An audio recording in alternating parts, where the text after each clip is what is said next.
Kas tellite kaupu AliExpressist? Kas ootate, et kaubad jõuavad Hiinast? Siis näitan teile tasuta viisi, kuidas saate kaubad kätte vaid mõne päevaga.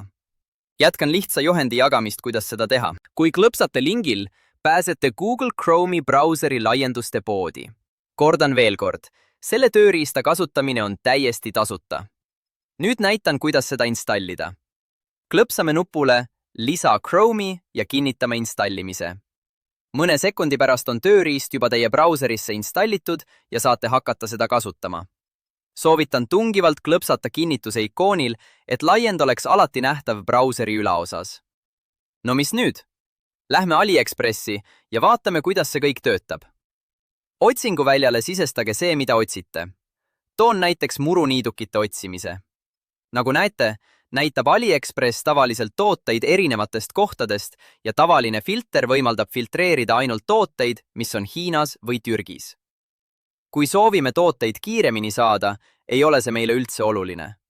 Ja siin tuleb appi installitud tööriist. Kuna tööriist on sisse lülitatud, järjestatakse kohe Prantsusmaal asuvad tooted. Kas soovite tellida lähemalt? Palun, valige riik, Poola, Saksamaa, Hispaania või muu. Nii saate oma tooted palju kiiremini kui tellides Hiinast. Kui varem said tooteid mitme nädala jooksul, siis nüüd saad tooted vaid mõne päeva jooksul. Oodatavat kohaletoimetamise aega näed iga toote juures. Ära unusta jätta positiivset tagasisidet. Head kasutamist!